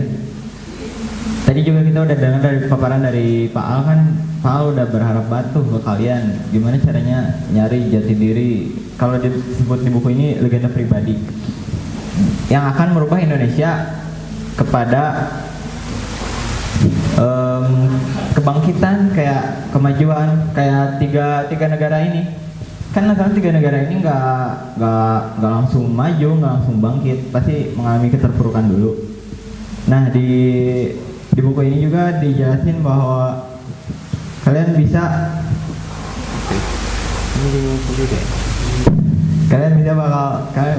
pasti bakal menemukan jati diri sendiri apabila kalian bersungguh-sungguh, dan pasti alam semesta juga akan ikut serta membantu kalian menemukan jati diri. Ya, kita perlu perubahan Indonesia, dan dimulai dari hal-hal kecil dari kalian sendiri, kayak buang sampah jangan sembarangan, ya gitu-gitu. Ya, makasih. Sudah terjawab kalau Baik, sudah. Terima kasih. ada lagi yang mau tanya sebelum Amir dulu.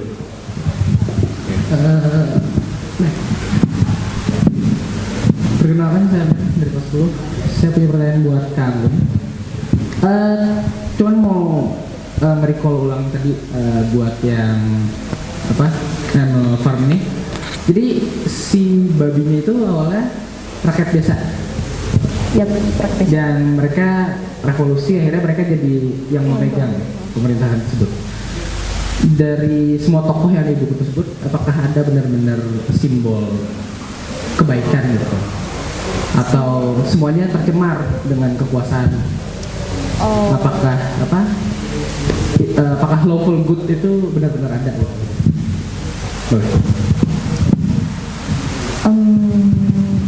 Jadi sebenarnya walaupun mereka semua digambarkan sebagai hewan gitu ya, ada juga sisi di mana si hewan ini enggak sepenuhnya melambangkan suatu keburukan gitu.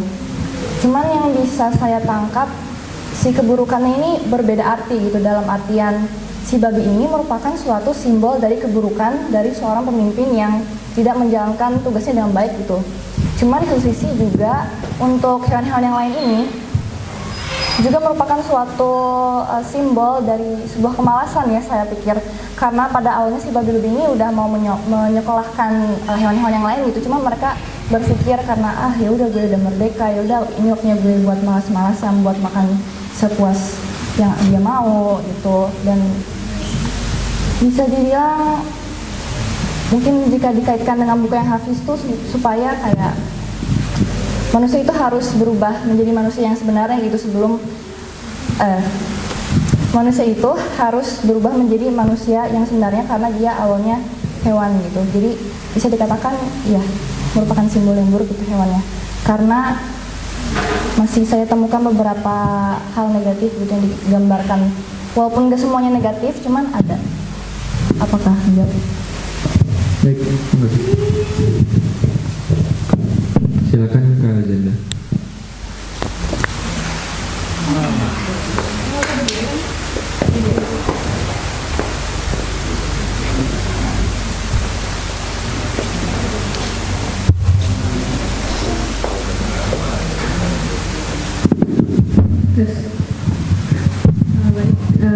Perkenalkan, saya Zenda dari kelas 12. Saya ingin bertanya kepada Hiban untuk buku yang dibaca The Alchemist ya. Jadi tadi buku The Alchemist yang bercerita tentang seseorang yang mencari jati dirinya. Saya ingin bertanya bagaimana sih relasi dari isi cerita dengan judul ceritanya, karena tadi kan Hiban sempat mention di awal bahwa The Alchemist itu seperti ahli kimia gitu ya. Namun lalu ceritanya itu tentang seseorang yang mencari jati dirinya. Jadi mungkin Hiban bisa menceritakan bagaimana korelasi judul The Alchemist dengan isi cerita seseorang yang mencari jati dirinya. Terima kasih. Ya, tadi apa Jena? Terima kasih Kak Zenda untuk pertanyaannya. Jadi sebenarnya Alchemist di sini salah satu seorang mentor si Santiago ini. Jadi si Alchemist itu mentor terakhir dan terpenting Santiago yang ia temui di gurun. Jadi sini kan ke padang gurun dulu, terus biar bisa ke Mesir. Dan mentor terakhirnya ya udah si Alchemist ini yang bisa membantu si Santiago untuk memahami bagaimana alam semesta bekerja dan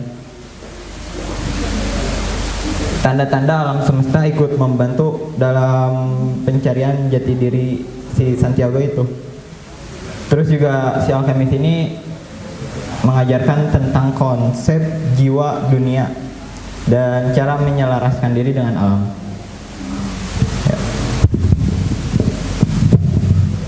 Apakah terjawab? Sudah, terima kasih Hiban. Ya, terima kasih. Baik, adakah pertanyaan lain? Kalau nggak ada, saya yang bertanya.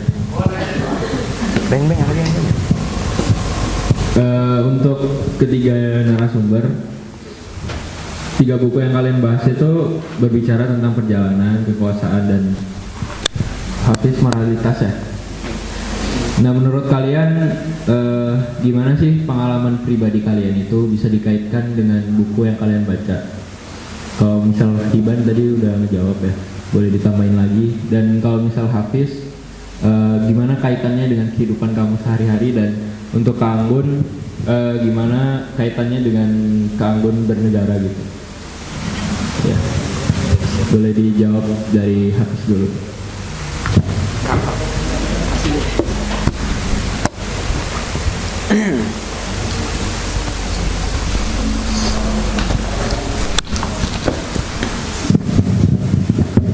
Terima kasih Fadri. Kalau dari apa kayak yang saya terapkan dalam kehidupan saya gitu ya. Karena buku ini tuh menyangkut bagaimana kita mengendalikan emosi, tapi juga kita tidak boleh memakai kekerasan juga gitu. Nah, kenapa buku ini sangat kelihatannya hanya kekerasan doang? Tidak boleh pakai kekerasan? Karena salah satu aplikasinya itu tidak boleh kekerasan gitu. Tapi aslinya buku ini tuh internal gitu. Bagaimana kita mengendalikan hawa nafsu, mengendalikan emosi gitu ya. Kalau dari saya yaitu ketika ada orang-orang yang dimana saya benci ataupun saya yang nggak sukai, saya mendingan lebih baik diam gitu ya daripada kayak membunuhnya gitu, karena itu himsa gitu. Dan juga di buku ini diajarkan bahwa kita itu tidak bisa mengendalikan emosi ataupun perkataan orang lain gitu ya.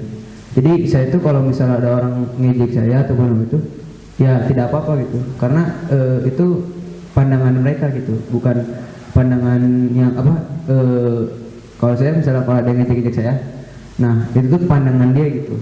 Nah saya tuh nggak tahu pandangan dia benar atau buruk gitu. Jadi kalau saya refleksikan ke diri saya dulu, kalau misalnya benar saya bakalan memperbaiki, kalau misalnya tidak ya saya biarkan gitu. Terima kasih. Kambun silakan. Kehidupan bermasyarakat.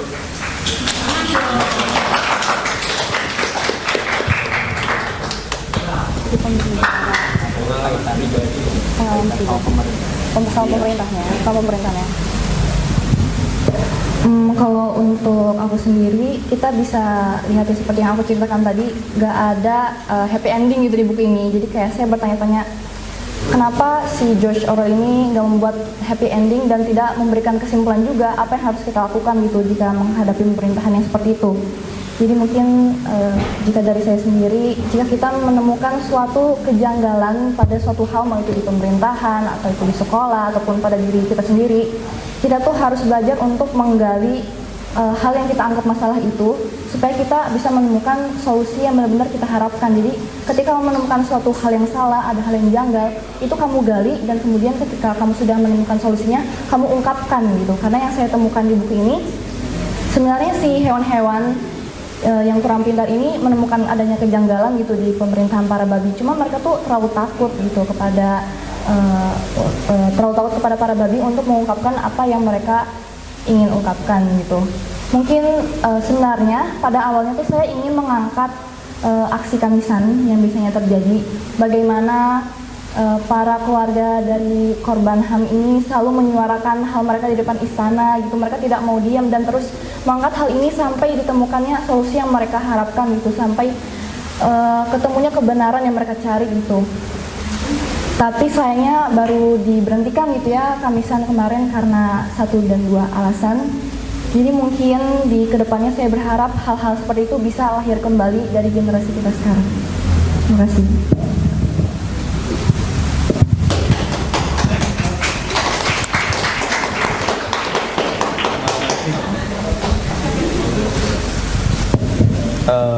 Terkait pengalaman pribadi mungkin, jadi di cerita ini ada penipuan tujuan palsu, kayak seolah-olah dia merupakan tujuan akhir, ternyata bukan. Kalau di buku ini dianalogiin kayak si Santiago di padang gurunnya itu udah ketemu sama seorang wanita bernama Fatima yang dia kira, oh ini nih kayaknya harta karun yang saya dapatkan dari mimpi saya, ternyata bukan. Jadi ya pasti banyak banget kayak tujuan-tujuan yang jadi penipu di hidup kita, contohnya kayak yang Santiago ini. Terus paling kayak mengejar mimpi, jangan sampai ragu dan takut buat melangkah lebih maju ke depan, karena mimpi-mimpi kami kita pasti jauh di luar nalar dan mungkin suatu saat itu pasti terwujud. Terima kasih.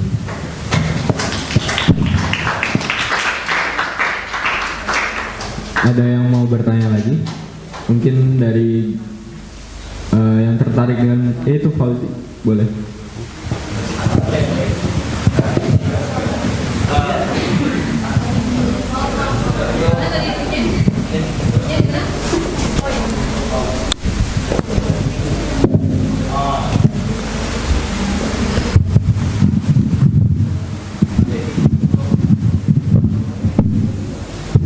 Untuk Kak Hafiz gitu. Perkenalkan, nama saya Fauzi Ismail. Untuk Kak Hafiz, pertanyaannya bagaimana melatih himsa ahimsa itu gitu? Bagaimana melatih kecerdasan emosional? Karena kan pasti ego kita juga kadang gak sebanding dengan bagaimana kita mau memahami orang lain gitu. Ya gimana cara melatihnya? Baik, ahimsa bukan himsa. Kalau himsa itu pembunuh. Jadi kalau dari saya mengendalikan emosi gitu. Karena emang sulit juga ya, karena kita tuh manusia gitu ya, mempunyai emosi. Tapi kalau ajaran dari buku ini itu tuh ada beberapa ajaran. Yang pertama puasa, terus yang kedua itu pokoknya ada apa, puasa lah gitu. Jadi kalau puasa kan kita nggak bisa marah-marah, nggak bisa kayak Ustaz berkata kasar pun apapun gitu ya. Kalau dari sayanya itu kita lihat dulu nih, kayak misalnya ada orang yang mengejek kita sampai emosi kita naik. Nah sebelum itu kita lihat dulu mengapa dia mengejek, terus juga kita harus menanggapinya bagaimana gitu ya. Karena kalau misalnya dia mengejeknya itu emang benar-benar ada di dalam diri kita, contohnya itu kayak, ih kamu egois. Nah kalau misalnya di diri kamu emang egois, ya kamu terima gitu ya. Jangan malah kayak, ya enggak gini. Nah kalau ahimsa itu kayak menerimanya gitu. Dan juga kamu membalasnya dengan kayak kebaikan gitu ya. Jangan dengan membalasnya lagi gitu. Apakah jawab? Terjawab Pak. Oke, makasih Fauzi. Ada pertanyaan lain Fauzi? Udah. Saya boleh bertanya ke Bu Tia nggak? Bu Tia, saya mau tanya, kan ini dari bedah buku yang Kak Hafiz bercerita tentang mengenal diri, dan si Hiban menjelaskan tentang bagaimana gembala itu menemukan harta karunnya dan dikaitkan dengan dirinya sendiri gitu. Jadi pertanyaannya gimana perjalanan Butia gitu menemukan harta diri sendiri? Allah.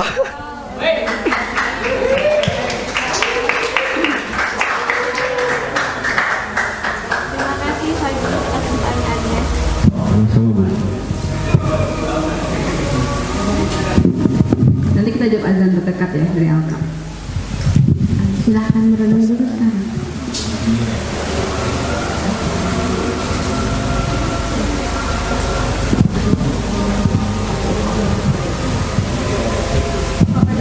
Oh, oke.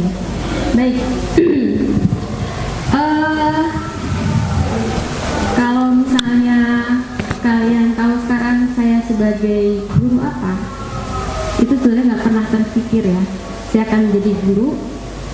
Saya akan menjadi guru di suatu bidang yang saya gagal waktu saya masuk UMPTN. Dulu saya zamannya UMPTN ya. Jadi zaman saya dulu UMPTN. Tapi saya dulu punya kepingin kuliah di seni rupa ITB. Tapi saya gagal. Saya gagal kenapa? Karena modal nekat.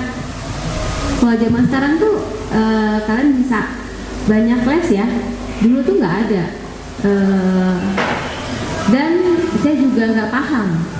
Artinya secara pengetahuan nggak ngerti juga. Kalau sekarang kan gampang buka internet. Kalau dulu susah banget cari informasi seperti itu. Jadi, dan satu lagi, saya niatnya jelek. Kenapa? Karena saya pengen kuliah yang santai. Pengen kuliahnya santai, dan dalam bayangan saya tuh tinggal sore-sore tuh santai. Jadi niat jelek, pengen kuliah santai, kemudian nggak punya senjata untuk bisa berjuang menembus tes seni rupa itu. Dan yang ketiga, ini enggak dua itu aja. Kalau doa tadi Bu Ayu, saya bukan sampai hafal tuh saya doa. Jadi setiap kali habis sholat, ya Allah terimalah hamba di sini ITB kayak gitu.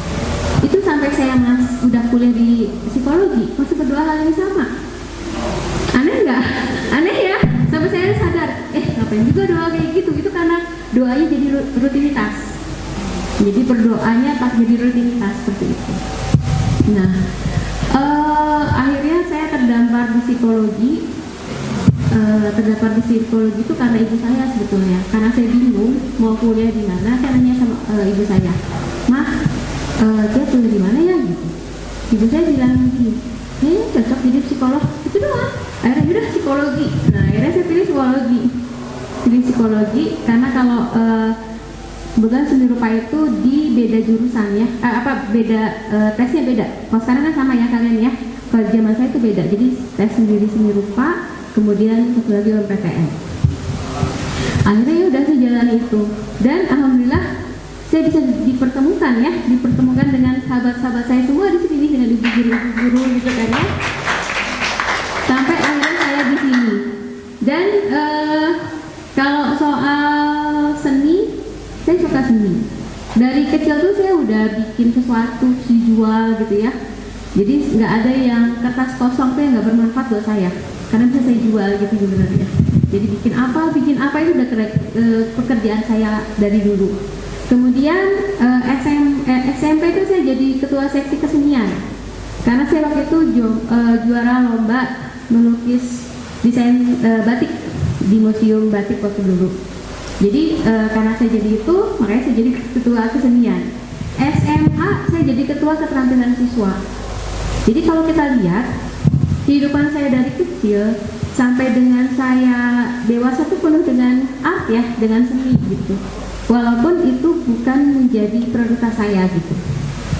Nah kemudian akhirnya ketika di Alka saya terdampar cukup lama sebelum kesini. 22 tahun saya di dunia perbankan.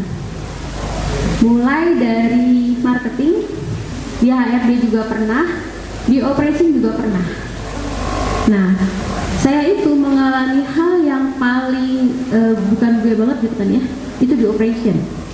Di operation itu saya pernah keguguran 2 kali, kemudian pernah di SP3, nah itu pokoknya luar biasa deh.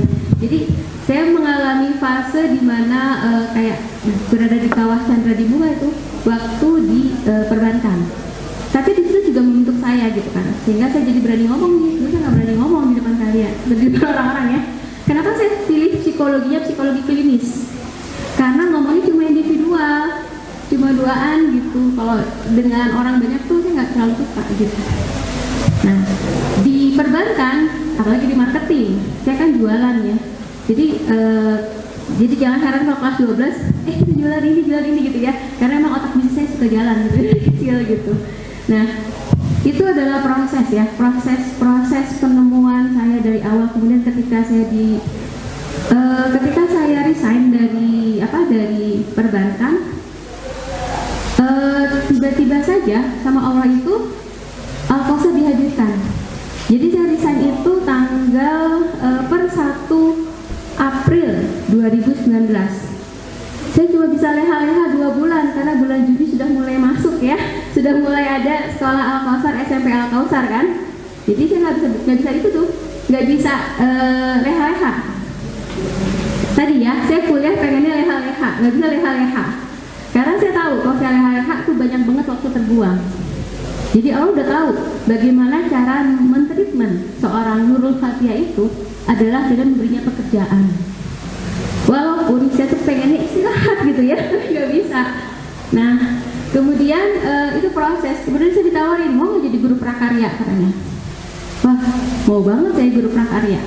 Tapi ternyata guru prakarya di SMP itu ya beda dengan bayangan saya. Hafal teori ini, waduh, pokoknya parah deh. Sesuatu yang luar bayangan. Tapi akhirnya kami mengkreasikan sendiri tentang seni budaya di Al-Kausar itu seperti apa. Nah kemudian Kenapa saya berminat di seni? Jadi saya psikologinya psikologi klinis. Di tahun 2014 itu saya baru nemu ternyata ada art terapi di situ. Nah, karena saya masih kerja, jadi kan saya nggak fokus ya. Nah, ketika saya resign 2019, ternyata saya menemukan lagi orang yang memang lebih kompeten untuk mengajar art terapi. Nah, sejak saat itu sama Allah tuh dimudahkan saja gitu, dimudahkan pelatihan dari art terapi yang satu ke art terapi yang lain. Karena kalau saya kan sudah umurnya sudah nggak tahu ya walau ya, artinya saya harus fokus gitu.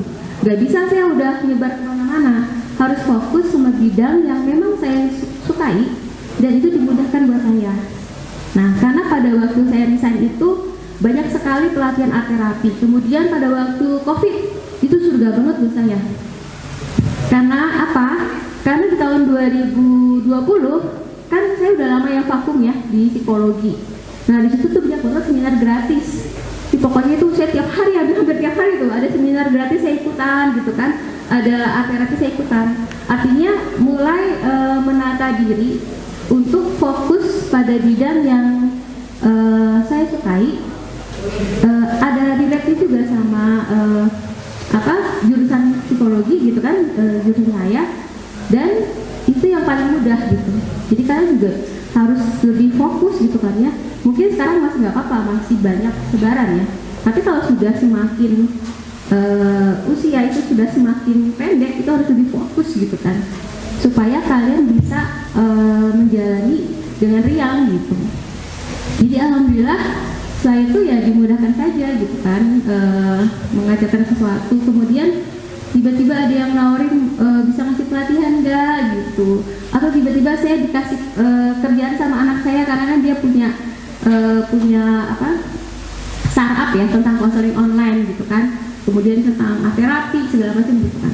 Jadi memang ketika kita mulai, walaupun sekarang walau-walam ya, saya belum bisa mengatakan bahwa saya sudah on the track gitu kan ya, tapi paling tidak saya sedang menuju itu yang dimudahkan saat ini seperti itu. Karena yang tahu kan hanya Allah ya, kita hanya berusaha dan mencoba seperti itu. Jadi ya terus perjuangan, dan intinya apa? Niatnya kudu benar. Jangan niatnya leha-leha, ya kudu benar niatnya. Doanya juga harus benar. Jangan doa itu sebagai rutinitas. Dan yang ketiga apa tadi? Ya harus bersungguh-sungguh ya. Bersungguh-sungguh pada apa yang kita sukai, pada apa yang dimudahkan sama Allah hari ini. Itu aja, terima kasih. Terima kasih Bu Tia atas pemaparannya. Perjalanannya Bu Tia itu bisa dikaitkan sama tadi paparannya Pak Al ya. Kalau misal alasannya Bu Tia tadi pengen kerja yang leha-leha aja gitu, terus dikaitkan sama Pak Al, katanya Pak Al, Allah itu nggak mungkin nyiptain orang yang bodoh. Kebodohan itu muncul ketika seseorang itu malas untuk menggali dirinya. Itu kata-kata akhir dari saya sebagai moderator. Terima kasih kepada tiga narasumber kita. Terima kasih atas pertanyaan dan yang telah menghidupkan diskusi hari ini. Akhir kata, terima kasih. Maaf atas segala kekurangan yang saya punya. Wassalamualaikum warahmatullahi wabarakatuh. Waalaikumsalam warahmatullahi wabarakatuh. Tepuk tangan sekali lagi. Ini dari pagi tuh emang daging semua, ini kenyang ini ya, kenyang lahir batin ini, alhamdulillah. Oke, saya sebelum teman-teman turun panggung nih, saya undang Bu Ayu untuk memberikan ucapan terima kasih nih kepada Hafiz, pada Anggun, Iban, dan juga Fazli. Ini saya mengundang Fazli buat ke depan ya.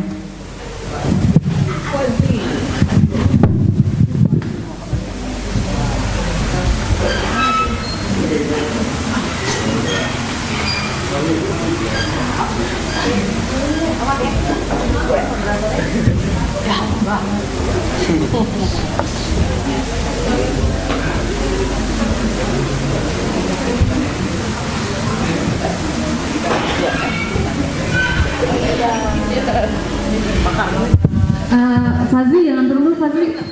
Fazli mana?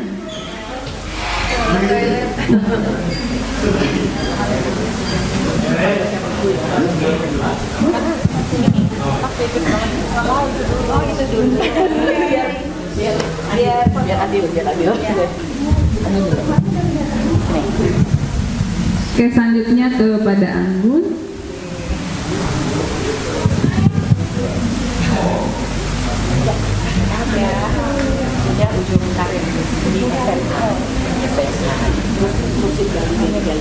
Terakhir Hafiz.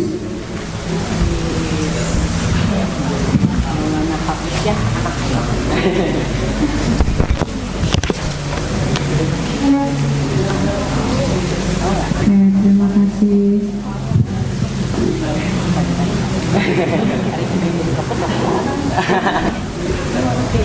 Souvenirnya Dari sini aja ya.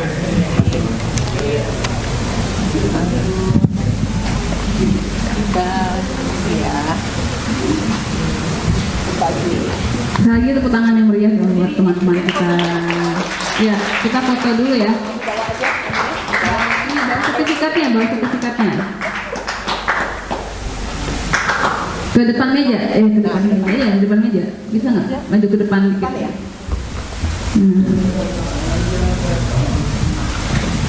Tadi itu sepanjang diskusi itu bertanya, ada nggak sih dari SMA kayak gini? Aduh, berbobot banget. Ada nggak sih? Boleh nggak boleh sombong ya?